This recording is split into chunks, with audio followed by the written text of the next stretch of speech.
Welcome to the Project Zion podcast. This podcast explores the unique spiritual and theological gifts Community of Christ offers for today's world.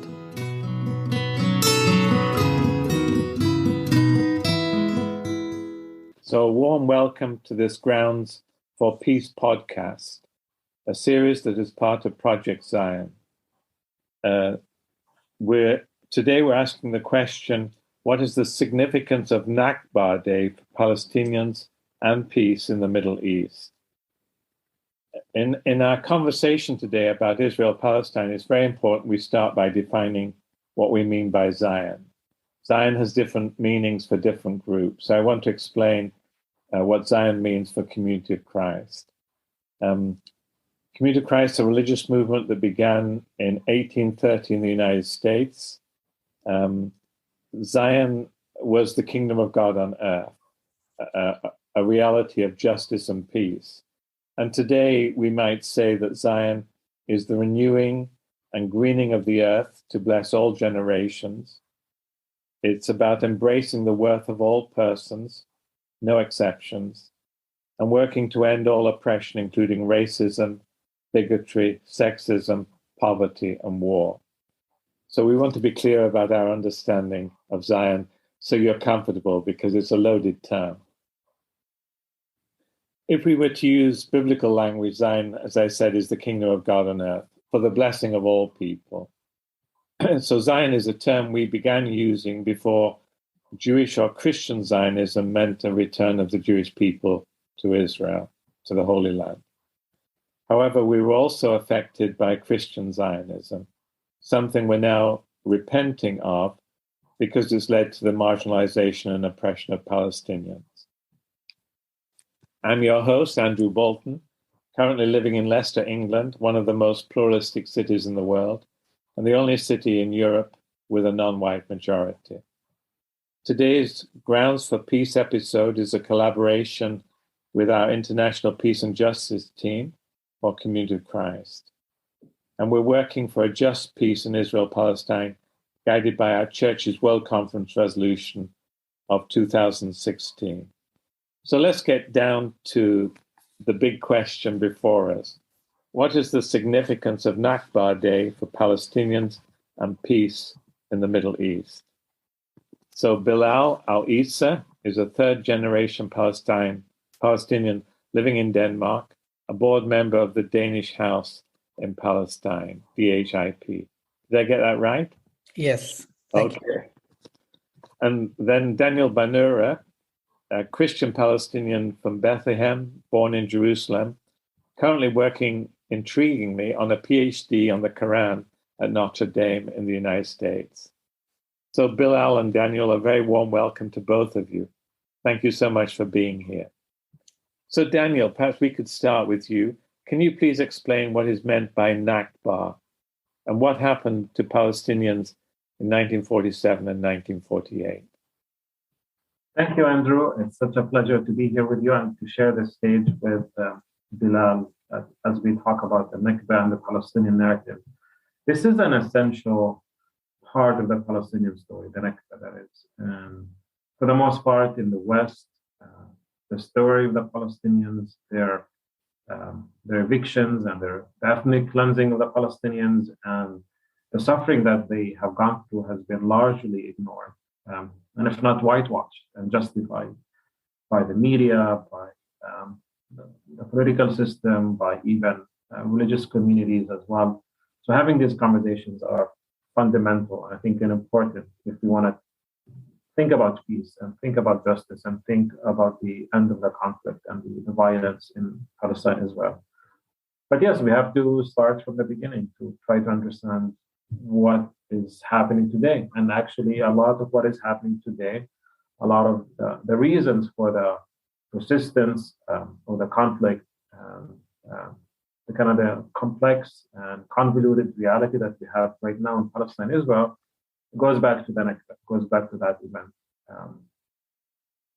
The Nakba is the Arabic word for catastrophe, and it refers to a specific or a big shift and transformation that happened to Palestine where Palestine historically before 1948 was predominantly Arab and Palestinian, where you have Palestinian Muslims, Palestinian Christians, and Palestinian Jews living in Palestine, as well as the newly arriving European Jews who arrived into Palestine from Europe, driven by a movement of Zionism, and especially catalyzed by and sped by the rise of the anti-Semitism in Europe and the Holocaust and all the things that happened preceding 1948 that led to the mass exodus of Jews from Europe and other countries into Palestine. Now, specifically, the Nakba refers to the catastrophe that happened to the Palestinians as the war began in May of 1948. And even before the war in 1948, we can also talk about events that kind of set the stage for the mass exodus of Palestinians and the ethnic cleansing, what we call the ethnic cleansing of Palestine in 1948, which are the number of massacres committed against Palestinians and attacks against the Palestinians in 1947 and so on. For example, I can think right now of the massacre of Walid al-Sheikh in 1947 and other kind of massacres committed leading up to 1948. Now, 1948 in May, on May 14th of 1948, Israel, like we said, the Jewish population of Palestine, the migrants from Europe, mostly from Europe, who came into Palestine, eventually independently declared their independence over Palestine. And that following the next day, that led to basically the war that existed there, what Israelis would call the war of independence, and what Palestinians called the Nakba, the catastrophe, which eventually led to the killing and the eviction and also the escape of many Palestinians out of Palestine because of that war. And we're talking about 500,000 to 700,000 Palestinians who were either evicted, ethnically cleansed, or just escaped the violence that was happening then in 1948. So this is we're talking about something that happened 74 years ago. So that is kind of the Nakba, which is basically the whole depopulation and dispossession of the Palestinians in 1948 because of the war. What makes Nakba pertinent and what makes Nakba relevant for us today? This is not just an event in history, and we can talk about this, and I think Bilal has more to say about this than I have as someone who is from the West Bank, who was not really directly impacted by the Nakba, is that the Nakba is ongoing. It's not that the Nakba happened 74 years ago and it's over, but we still have the refugees. We have more than 5 million Palestinian refugees today who are still living the outworkings of that Nakba, who are still not allowed to go back to their homeland, who are still refugees living in refugee camps. And the Palestinians are today still continue to be going through the Nakba of forced evictions, of ethnic cleansing in the Negev and in Jerusalem and so on and so forth. So that's maybe that we can discuss that later during the podcast. But that's gonna hopefully this is helpful in kind of placing start as a starting point as we think about the Palestinian story and the Nakba specifically. So thank you, Daniel. So if I was to summarize, Nakba is catastrophe in Arabic, a disaster, and up to 700,000 Palestinian Arabs were ethnically cleansed or had to flee from their homeland. Bilal, your family is one of the Palestinian families that fled, and you're a third generation Palestinian living now in exile in Denmark. Can you please tell us something about your story? Hello, Mr. Andrew, and thank you for inviting me here. I'm very happy to share the stage with Danielle as well. Actually, my story is not unique. It's basically the same story of hundreds of thousands of Palestinians, even millions of Palestinian refugees living around the world. I'm actually originally from a village called Al Khalsa. It's on the far northeast of the historic Palestine, very close to the Golan Heights and to the border to Lebanon. It's just very few kilometers from there. My grandparents, they used to live there, and they I would speak about maybe my grandfather, who's still living today. He was about 18 years old when he fled during the Nakba, the events of Nakba, where our village was ethnically cleansed from the militias of the Zionist militias of Irgun and Haganah. They fled to Lebanon. The people who remained in this village were all killed. So actually this village, like 540 other villages, they were completely ethnically cleansed. They fled to Lebanon. My grandfather, he lived in Lebanon in a refugee camp to start with in Tal Zatar for the most of the time. My parents are born in the camp of Tal Zatar. It's in Beirut, in Lebanon. And during the Lebanese civil war, they have been victims of also a massacre and an ethnic cleansing of this camp.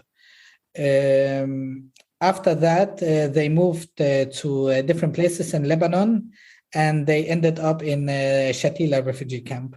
And some of my family, one of my grandfathers, he was also one of the survivors of the Sabra and Shatila massacre in Lebanon. Well, I'm born in Lebanon in 87. I was a little kid, and because of the civil war and also the Lebanese invasion that took place in 82, we have been forced to flee out of Lebanon, and we ended up by accident in Denmark actually. I have been living in Denmark since I was a little kid. I am, as you say, a third generation refugee. My parents are refugees. My grandparents are refugees. My grandfather is he's 91 years old today, and he's still living in the refugee camp of Shatila in Lebanon. And it's basically just maybe 150 kilometers away from his own village that he have not been able to visit for 74 years, since 1948. And the thing is, while I was living in Palestine and working in Palestine for some years, I have been visiting this village. I have also sent videos and pictures and shared them with my grandfather. And the thing that was very unique for me to experience was that he actually that he's still remembering the places where people lived, where the mosque is, where the school was, the cemetery for the family and for the people in the village where they were, what happened. He still can remember it. And he have also lived in and worked in Haifa for a few years. And when I shared with him some of pictures from the old city of Haifa, he could actually recognize them, like Wadi Nisnas and the port of Haifa. So for me, it was very great and touching experience to see. And it's also very hard to see your own grandfather who was after 74 years, and he's still waiting to get back, and he's still hoping for it, But as I said, it's not a unique story. It's actually basically the same story as millions of Palestinians. So thank you for sharing that. So you go back to Palestine to visit family? No, I don't have any family in Palestine. Actually, my whole family, they fled to Lebanon in 1948. Okay. Nobody remained in Palestine. But I traveled to Palestine, and I was living in Palestine to work for a Danish NGO, the Danish House in Palestine. So I have actually lived in Palestine in Ramallah for 5 years. Okay. Yeah. So Nakba Day is May the 15th every year, and events are remembered from 1947-48. But you were saying, Daniel, that Palestinians are still losing their homes. They're still being dispossessed. So Nakba is something that continues today. So perhaps, Bilal, from your work on the West Bank, and Daniel, do you want to say a little bit about that? About the continuing... Yeah, I can start. And I kind of made the point about the ongoing Nakba for two things. For one, Bilal and the other Palestinians who are refugees today, or their families, are still not allowed to go back to Palestine. The vast majority of the refugees, I think Bilal is an exception, who was able to make it back to the West Bank or to Palestine in general. The vast majority of them in refugee camps in Jordan, in Lebanon, and Syria are still not allowed to go back. And if you've been to Palestine, if you've been to any of the refugee camps, you would see the key as a symbol that is used by all refugees to symbolize the homes that they have. So they locked up their homes. They thought they would come back within a few months or a few days or maybe a year or so. So they still have the keys to their homes, but they have no access to the homes. And now the homes were either razed to the ground, like what happened to Bilal's village in Al-Khalsa, or like different villages, Kufr Bir'im or Bannoura or other villages. Or now these homes are now occupied by Jewish Israelis. Like, for example, we see this in Jerusalem specifically, and also other towns in what is today called Israel, like Haifa and Yafa and so on and so forth. And now they've been replaced by Jewish populations. And so it is ongoing in the sense that the ethnic cleansing is still maintained and continues to exist. The Palestinians have not been given access back to the lands. There is a right, what we call the right of return, per international law, per UN resolutions. Palestinian refugees like Bilal and the 5 million Palestinians have a right guaranteed by international law to go back to the land. Now that law is not being taken seriously by Israel and is not being followed, and Israel rejects that law because for them it is what Israel calls a demographic threat. It is a threat to what should be considered a very racist definition that Israel is a country for the Jewish people. So by giving Palestinians the right to their lands and to their homes, that is a threat to that racist ideology of what we call Zionism. So that's one aspect that the refugee problem is not being solved. And that is still continues to be the biggest, perhaps, sticky issue when it comes to the peace process. Secondly, that ethnic cleansing continues. That the Nakba continues. I refer to what's happening to the Negev, to the desert in Palestine right now, in the southern Israel, where Palestinians have been, and for the last few months, been pushed out of their villages in the Negev. We're talking about the process of the forced, quote-unquote, legal dispossession and forced evictions of Palestinians from different areas in what is under Israeli control, especially in East Jerusalem. So if you remember from the events of last year, that the whole kind of war on Gaza began because of Israeli ethnic cleansing of Palestinians from the neighborhood of Sheikh Jarrah.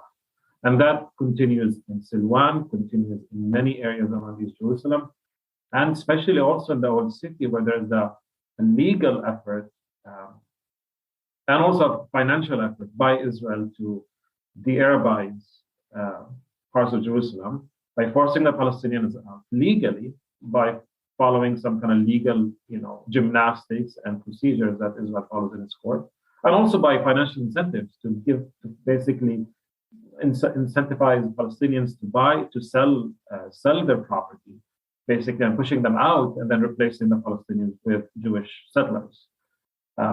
So it continues, the refugees continue to be refugees today. And Israel, in many different ways, financial, legal, political, keeps forcing and de-Arabizing and Judifying, if you will, Palestinian areas by moving the Palestinian populations and replacing that population in different ways with Jews. It continues to happen in the Old City, continues to happen in East Jerusalem, and in different areas around Palestine. So thank you for sharing that awful story. Bilal, is there anything you want to add? Actually, like the one thing, like I totally agree with what Daniel says. The Nakba is still ongoing. We have seen it in the recent events, and actually these events that we saw in Sheikh Jarrah and Silwan and other places are just some of these things that are going on. There are many places that people don't know about, and they are not covered enough in the country. We can see it in the north of the West Bank, inside the West Bank, south of the West Bank, Hebron. We can see it, and we have the siege of Gaza. We cannot forget that.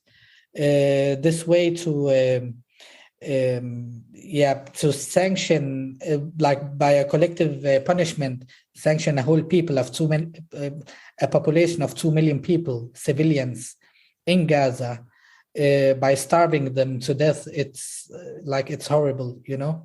And we have seen also that I want to highlight in 2018-17 was the nation state bill that the Israeli government, they passed. And this actually gives, it says directly that it gives the unique right to self-determination is only unique to the Jewish people, not to the Israelis or people with Israeli passport. It's only unique to the people, to the Jewish people. And this gives also Israel gives themselves the right to actually continue the ethnic cleansing, continue the apartheid system that is going on and that have been going on for many years in the country. So thank you. So what's strange for me is that nearly everybody in the United States, Canada, Europe, Australia knows about the Holocaust, but very few people know about Nakba and the suffering of the Palestinian people, I guess because there's a bias in the media. So both the Holocaust and Nakba are terrible human tragedies. And it's difficult to ask this question, but is there a connection between the two, between Holocaust and Nakba? And maybe, Daniel, do you want to tackle this one first? It's a horrible question. Yeah, this is a tough one. Because I have to be careful not to undermine or reduce or even use the Holocaust at the expense of legitimate suffering of many Jews around the world. There's a reason, I think, just go back to your point that no one has heard of the Nakba. I think it has to do with a lot of things. One of them chiefly among them is that 5 million or 6 million Jews were killed in the Holocaust. Thousands of Palestinians were killed during the Nakba. So it's not really similar in that quantity, perhaps. But the problem is that while we cannot really quantify suffering and trauma and pain, in many respects, the Nakba is the Holocaust of the Palestinians, i.e., it is the most devastating and impactful and traumatic experience of the Palestinians, akin to that Holocaust for us. These are not similar, they're different, but it's as tragic for the Palestinians as the Holocaust is tragic and impactful as it is for Israel or for Jews in general. Now, the connections between the two, and I think are very, very obvious to me in different ways. And thankfully, I'm very thankful for a lot of Jewish rabbis and Jewish intellectuals and activists who have kind of helped us as Palestinians navigate what that looks like and to understand the intersectionality of the Palestinian suffering and how the Nakba relates to the Holocaust. So this is not coming from me. This is not me tokenizing or abusing the legacy of the Holocaust. This is something that we're hearing from Jewish intellectuals and theologians themselves. Now, historically speaking, the Holocaust led to the Nakba, and this is very clear to me. We see the massive influx and the increase of the number of Jewish migrants into Palestine during the Second World War. And especially right after the Holocaust, hundreds of thousands of Jews migrated into Palestine. Eventually, these Jews desired to have that independence that they wanted, and that led to the Declaration of Independence and therefore to the Nakba. So these are not inseparable. and we have to recognize this, that those who survived the Holocaust, that the descendants of the survivors themselves initiated the war and the conflict that led to the Palestinian Nakba. Now, this is a very sensitive issue where we're saying that the victims have become the victimizers, where those who were oppressed and horribly treated in Europe now suddenly have become powerful and dominant, and this has to do a lot with colonialism and how the West, and especially the British Empire, aided and abetted the Jewish domination over Palestine, and we still kind of suffer from that. So this is important for the British listeners here as well to understand how the British Empire has led to a lot of this. But now the traumatized and the victims have suddenly become those who are in power, who have been weaponized by the British and have been able to assume control over Palestine, and they had led to the Palestinian catastrophe, the Nakba.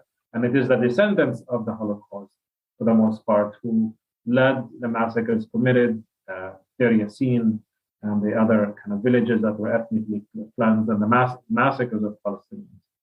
So that's the one point. It is that now the victim has become the victimizer. And that's a very uncomfortable kind of conversation to have, especially because the Holocaust narrative has been weaponized, one, to give a blanket support and defense of Israeli policies in Palestine.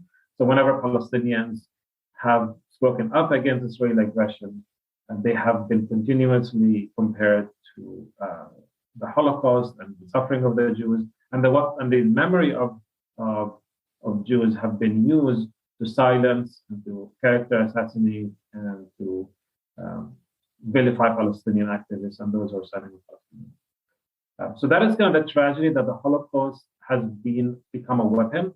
And rather than us reflecting, and for many reflecting on the Holocaust as this monumentous and pivot point for us to reflect on racism and on violence and on stereotyping, it's now been used to stereotype and vilify and attack and silence and even accuse Palestinians and their allies of being anti-Semitic because of the Holocaust. Now, thankfully, for our Jewish friends who are speaking up about this, and they're saying not in our name, we refuse to that. We use the memory of the Holocaust to turn a blind eye to the suffering of Palestinians. And it's because of the legacy of the Holocaust, because of the legacy of the survivors and the victims of the Holocaust, Jews are saying, or many Jews, especially what we can call anti-Zionist Jews, are saying because of the Holocaust and because of our faith as Jews, we refuse to justify and victimize Palestine. And because of the legacy of the Holocaust, what we have learned from the Holocaust is that it is awful, it is criminal to stereotype and to vilify and to attack and murder people because of their ethnicity and their background or their religion. And that's what happened to the Jews in Europe. And by the same token, in the same breath, we're saying just because of the Holocaust, we need to stand against the victimization and the suffering of the Palestinians. So this is not a dual narrative. It's not us versus them. Because of the Holocaust, because of the abhorrent evil of anti-Semitism, we're saying the Israeli victimization of Palestinians, what Bilal said, the apartheid that has been practiced in Palestine, which is now known as a fact, and we have been saying this for years, and now it's been affirmed by human rights organizations globally, whether Israeli organizations like B'Tselem or other international ones like Human Rights Watch or Amnesty International. This is a system of apartheid. And it's because of the Holocaust, because of anti-Semitism. In our struggle against anti-Semitism, we're saying we have to reckon with the Nakba, we have to reckon with Israeli policies, and we have to stand for justice for the Palestinians. So hopefully that kind of makes sense, and hopefully would help us also, one as Palestinians also, and this is very hard for us as Palestinians to also reckon with the trauma and the pain of the Holocaust and how that informs the psyche and the act and the action of Israel today. But also to use the Holocaust and to learn from the Holocaust in standing up for justice for Palestinians.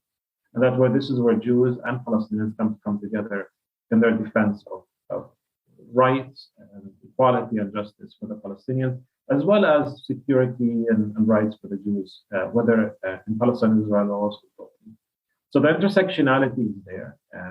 And thankfully, we have been able to connect and not kind of meet on that bridge in our fight and struggle against racism. So whether it's anti-Semitism, whether it's anti-Palestinianism, whether it's racism in different forms and shapes, all of us are united in the struggle against injustice, and that engages with the Nakba, and that also engages with other forms of anti-Semitism.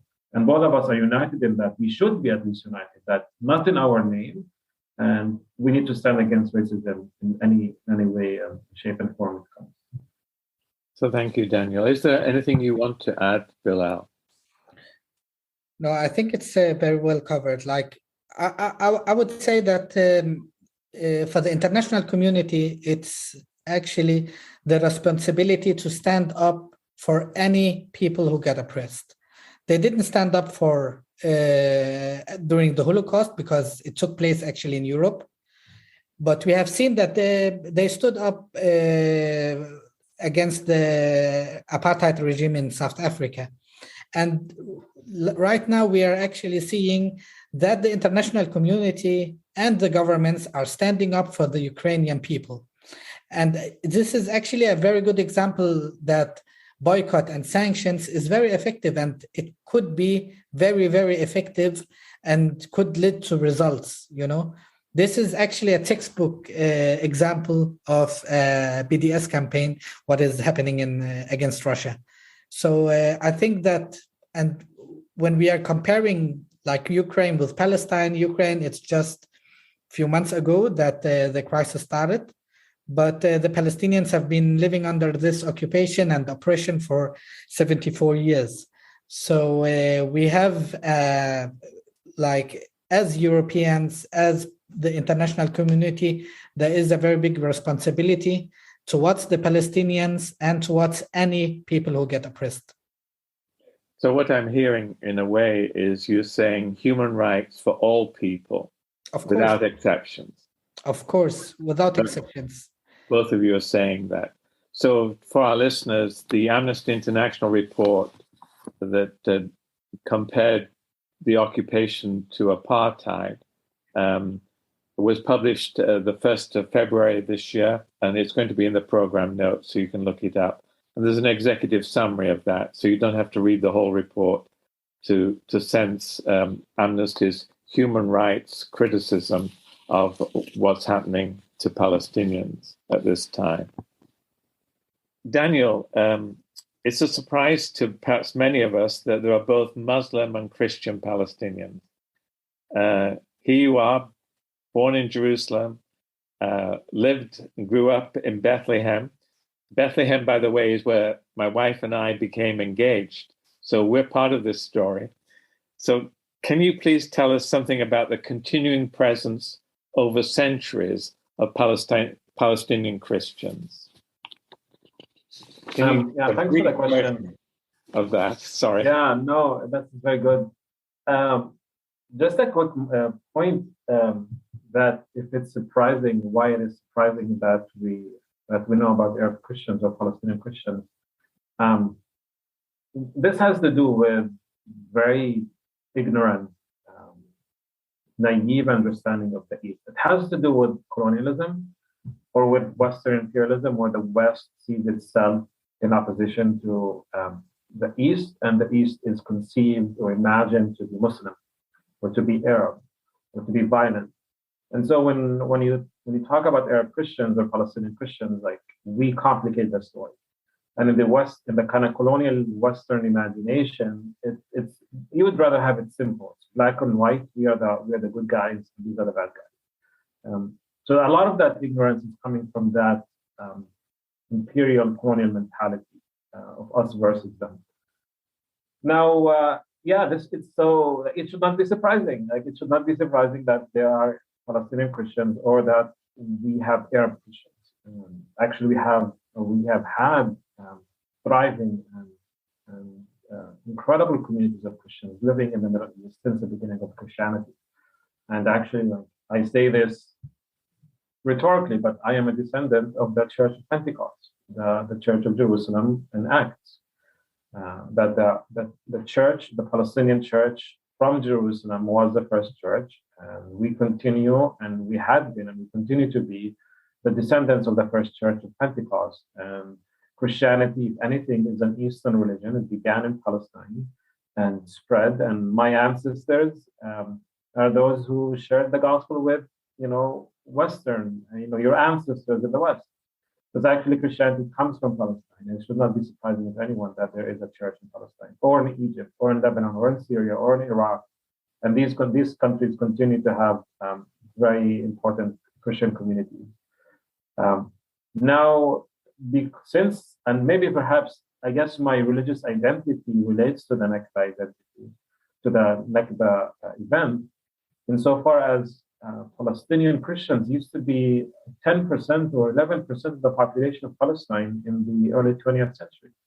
And they were very well off, educated, and played a significant role in the rise of Arab nationalism and Palestinian nationalism, and in literature and arts, and so on and so forth. But with the establishment of the State of Israel and with the catastrophe of the Nakba, many Palestinian Christians opted out. Of course, they were forced to leave. So, and Bilal might know more about this than I do. There's at least I can think of 2 refugee camps in Lebanon that are predominantly Christian, and Christian Palestinians living in these refugee camps. A lot of them moved to Jordan, and so there's a sizable Palestinian Christian Jordanian population that exists today in Jordan. And also a lot of them moved also to Europe and to the US, and especially also Latin America. There's a very sizable minority of Arab Christians, Palestinian Christians in Latin American countries. I can think of Bolivia and so on and so forth. So it is surprising insofar as it is a result of what's been happening to the Palestinians. And for 10% to now go down to now our numbers in Palestine are about 2% of the population. So talking about a significant drop in the numbers. And that's has huge ramifications on the identity of Palestine, on the struggle for Palestine, especially because Israel has been successful in clouding and obfuscating the reality on the ground and making the conflict be a religious one between Jews and Muslims. And it was never a religious conflict between Jews and Muslims. It's been a very ethnocentric and very racist conflict between Jewish hegemony and control and domination over the whole population of Palestinians, whether it's Palestinian Christians or Palestinian Muslims or Palestinian Christians. But then by silencing or ignoring Palestinian Christians, it makes that narrative work for the Western imagination to think, okay, this is a religious conflict. Muslims are scary and weird and different than us. We adopt a Judeo-Christian legacy, so therefore we have to stand with Jews. And this kind of explains a lot of the North American support for Israel in the US and Canada, and also many parts of Europe, because of that kind of racist identity politics that has been used to justify the colonization, at least, or turn a blind eye to the suffering of the Palestinians. So hopefully that helps.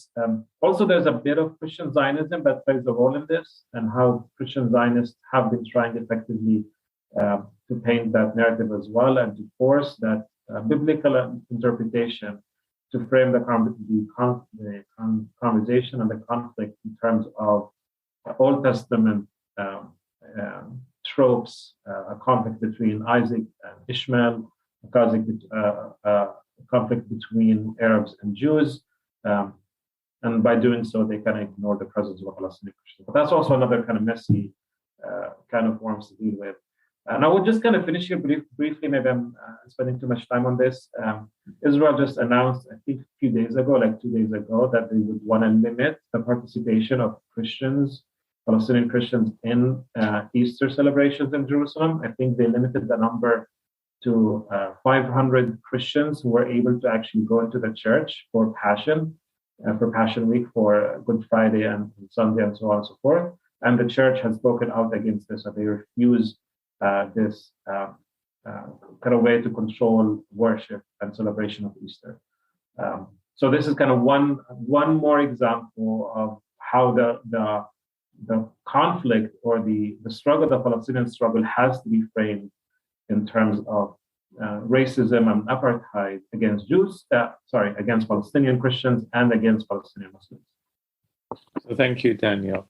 So I like the story of you're descended from the Jerusalem church 2,000 years ago. That's a very good story and a good reminder to me and to our listeners that the Jesus movement was first of all a Palestinian movement. So I want to just ask another Christian question to Daniel. Excuse me, Bilal, doing that. So tell us a little bit about your own Christian commitment and what denomination do you belong to, who you influenced by, and so on. So I belong to, historically speaking, I'm a Greek Orthodox. My family, the Bannoura family, is an Orthodox family. Historically speaking, the majority of Palestinian Christians come from the Greek Orthodox Church. So from the Orthodox, the local Eastern Church of the Levant.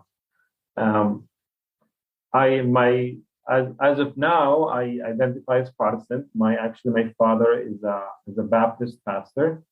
I had been attending the Lutheran Church for the last, before moving back to the US, had been attending the Lutheran Church in Bethlehem, the Christmas Lutheran Church in Bethlehem. So I identify mostly as Protestant, influenced heavily by Mennonites and Mennonite thinking. Growing up, I was heavily impacted by the writings of John Yoder, and more recently by a person called Stanley Hauerwas at Duke Divinity. Very influenced by pacifism and kind of the ethics of the kingdom, and nonviolence and pacifism. So I hold that complex identity of someone who is historically Orthodox, identifying as Protestant, but even within my Protestant identity, it's a very confusing one.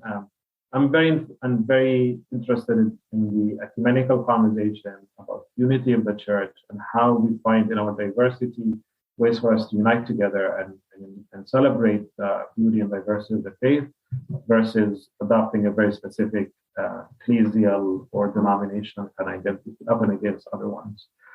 So I think that's an important kind of move we have to also make in this day and age, to celebrate our diversity and engage in healthy conversations and also fellowship together within that. But that's another conversation for a different time.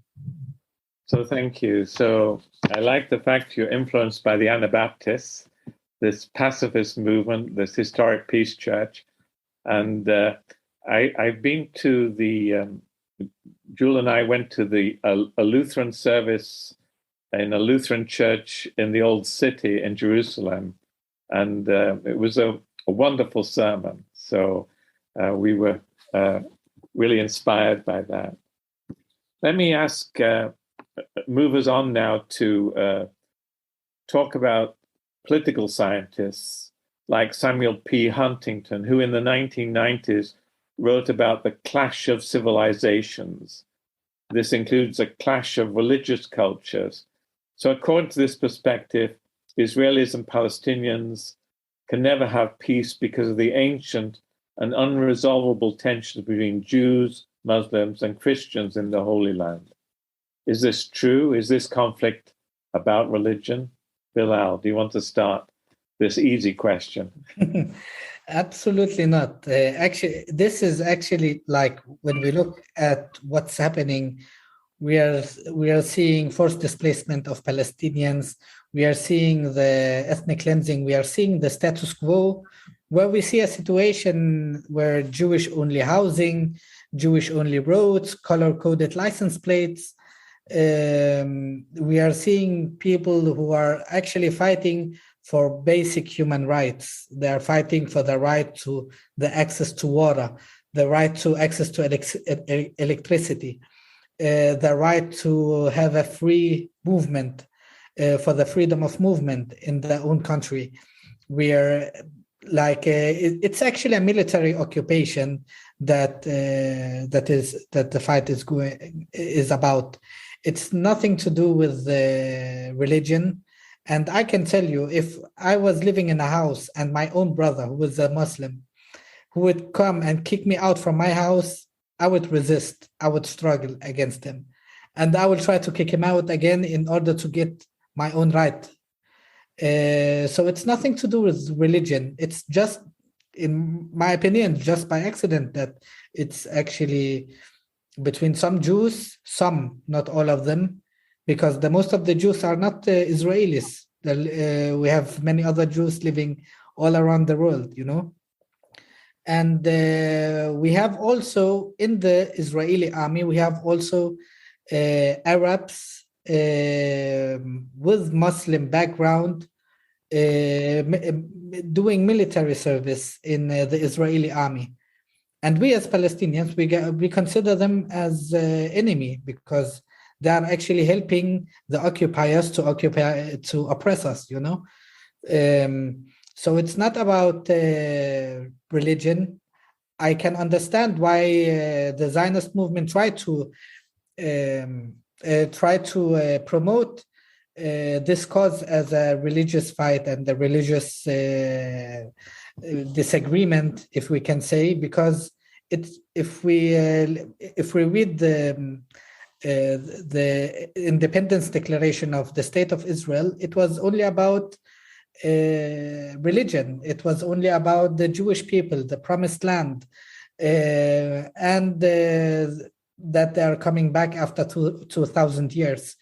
It is as if that God is a real estate agent. When they go to Sheikh Jarrah and say that this house, it belonged to us 2,000 years ago. Well, this house didn't exist 2,000 years ago. It's only 50 years ago it existed, I don't really have anything to say to that. And I can also talk maybe a little bit about my personal relation with and my experience when I was living in Palestine. It's maybe one of the very, very few places in the Middle East. I have been living in Egypt, in Lebanon, and in Palestine. It's one of the very few places in the Middle East where you can't see any difference between a Palestinian Christian and Palestinian Muslim. I have actually friends that I have slipped by and been in the houses, and I still cannot tell you if they are Muslim or Christians. And this is actually a very good thing, because it's not an issue.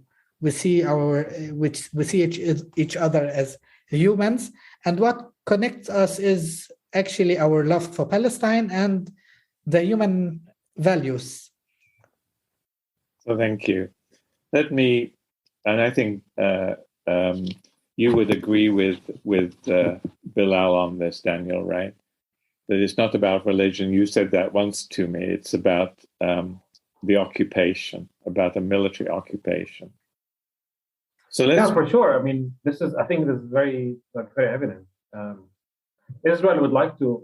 Israel and the Zionist apologists would love to frame it as a religious conflict, because it knows, and they know, that framing it in that way is impactful and powerful for the West, and helps justifying and whitewashing apartheid and racism and violence, for sure. And like I said, many Jews are saying this is not acceptable, not in our name. Many Christians, like myself, like most Christian Palestinians, and like many Christians in the West, were standing up to this and saying and refusing to weaponize the Bible and weaponize faith to vilify and attack and be violent towards Muslims. So for sure, this is something we have to be aware of and fight against it. And fundamentally, our struggle is against racism, is against apartheid, is against the dispossession, disenfranchisement of Palestinians, and the reclamation of their rights and their freedoms and their liberty per international law and UN resolutions and so on and so forth. So this is not a religious issue. It's a moral issue fundamentally, and it's a legal issue of rights and dignity and so on and so forth. And if we want to use religion, then let's use religion properly, and let's read the Bible properly. And as our theology is our reading the Bible driven by racism and us versus them, and by some kind of particular very flawed and very problematic readings of the text that tries to wedge between people? Or is it driven by a vision of creating a beloved community, creating a good news, a gospel of truth and goodness and life for everyone, and not just Jews versus Palestinians, and not just Christians against others, but having a universal vision of worth and justice and peace that is grounded in biblical mandates about justice and only justice, about seeking justice and loving mercy, about peaceability with everyone, and loving the enemy, and a sense of restoration, and a vision of a prophetic sense of restoration and wholeness that the Bible proclaims. So if that's how we read the text, yes, please use the Bible. Please use your faith, and Jews and Muslims and Christians can find plenty in their traditions to emphasize these issues of justice and equality and freedom and dignity. But we dare not use the Bible and use religion to justify violence and hate and war. And that's what's been happening by many, and that's what many have been doing to justify the colonization and the apartheid of Palestine. So let me come to a final question now. Thank you for sharing so much already. So what can friends and members of Community of Christ do to help move things forward to a just peace in Israel-Palestine, so that Israelis and Palestinians, Muslims, Christians, and Jews all have dignity and a good future for their children with peace and justice? So what can we do in Britain, in the United States, in Europe, in Australia? Bilal, do you want to go first? Okay, I can go first. I think the simple answer is to keep talking about Palestine, keep speaking about Palestine. There are many events happening, many campaigns. There are so many issues that we can speak about right now that are very, very, very actual. So I think that people should keep speaking about Palestine, keep focusing about Palestine. If you go to a supermarket, look at the dates that you are buying from the supermarket, if they're Israeli or not. Go to your workers' union and see if there's any investments in Israeli, in any companies that are complicit in the Israeli settlement buildings. Work like try to vote at your municipality elections and the governmental elections for people who are seeking justice and will speak out about against the oppression of Palestinians. Try to put the Palestine on the agenda in any way possible. I think this is something that will help. Another thing that I would encourage people to do is to come to Palestine, visit Palestine. There are so many things to experience. Maybe Daniel and I could speak for hours, but it's not the same when you go to Palestine and experience it. When you go to Jerusalem, when you go to Hebron, when you go to Bethlehem, when you go to Nablus, when you go to Haifa and Nazareth, you know. So I would really encourage people to go there. There are so many good Palestinian activists, organizations, human rights organizations, guides that would be so happy to speak to you and also inform you about what's happening. Visit the families there. Try to connect with the Palestinians on all levels. I think this is something that could make a difference. And this is also something that is that gives the feeling for us as Palestinians that we are recognized, and we have actually some people who have solidarity with us and ready to support us in our struggle against the occupation. So thank you. So in 2014, Jewel and I went on a study tour with Churches for Middle East Peace based in Washington, D.C. 8 days, we had a Palestinian guide and we had an Israeli guide. And we visited activists on the West Bank and activists in Israel. It was a wonderful trip. So I do recommend a dual narrative tour, and Churches for Middle East Peace may be a good place to start. One of our friends from France joined us, so you can go on their tours wherever you live. So, Daniel, what can we do? There's so much you can do. I for sure second what Bilal said. You need to, what we put it this way: come and see, and then go and tell. Come to Palestine, see what life is like, and then go and speak about what's happening. So that's the kind of basic thing you can do. Secondly, you can educate yourself. You have a lot of privilege. You have a lot of access to resources, to information, to books, to the internet. There's a lot out there. So you have no excuse to be ignorant or naive or apathetic about this issue. So there's a work that we can do to educate yourself and to understand what's happening. And if anything that Bilal and I said, like, for example, when we use the words like apartheid or ethnic cleansing, these words are not coming out of it. There are many books, many reports written on this stuff. So do your due diligence and go to deal with the issue in good faith and try to understand what you're saying.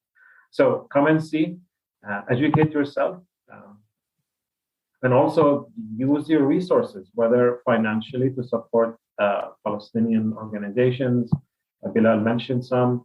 There's phenomenal organizations doing incredible work, whether in response to the occupation, to the military, and to the racism that we deal with, but also incredible organizations that do amazing work among women, children, refugees, and so on. Fantastic organizations all over Palestine. Also, if you're more theologically inclined and more interested in supporting ministries and Christian organizations or Muslim organizations, or even Jewish organizations, there's a fantastic work and there's a fantastic network of organizations doing that work on the ground.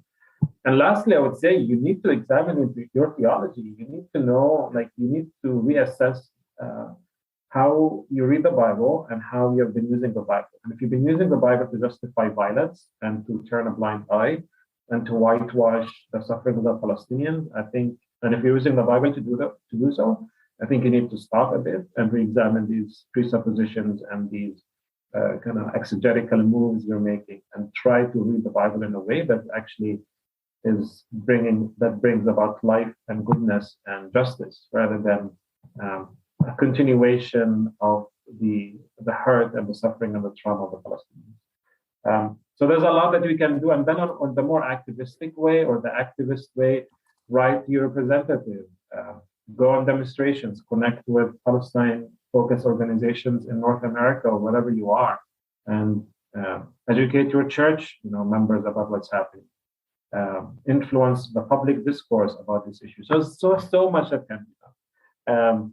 So yes, Bilal and I can share our story and our narratives and so on, but really we need you to come alongside us and help in this struggle that we're dealing with, the struggle for freedom and justice. So thank you, Bilal, for joining us from Denmark. And thank you, Daniel, for joining us from Notre Dame in Indiana, for helping us understand in a better way Nakba Day. And to you, our listeners, we hope this podcast helps you understand a little of the suffering that comes from the continuing occupation of Palestinians by Israel. Quoting Psalm 122, verse 6, I invite our listeners to pray for the peace of Jerusalem, for the peace of the Holy Land. Continue to find out, as Daniel has said, as Bilal has said, what's going on from reliable news sources.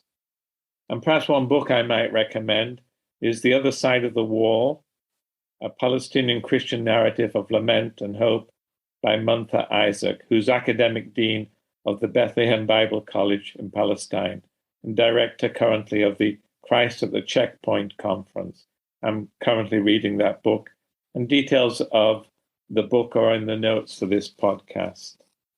This is Grounds for Peace, part of Project Zion Podcasts. I'm Andrew Bolton. Thank you for joining us. Thank you to you, Bilal and Daniel, for sharing with us. Thank you. Thank you for having us.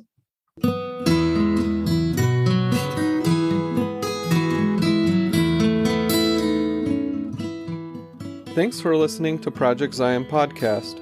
Subscribe to our podcast on Apple Podcast, Stitcher, or whatever podcast streaming service you use, and while you are there, give us a 5-star rating. Project Zion Podcast is sponsored by Latter-day Seeker Ministries of Community of Christ. The views and opinions expressed in this episode are of those speaking and do not necessarily reflect the official policy or position of Latter-day Seeker Ministries or Community of Christ.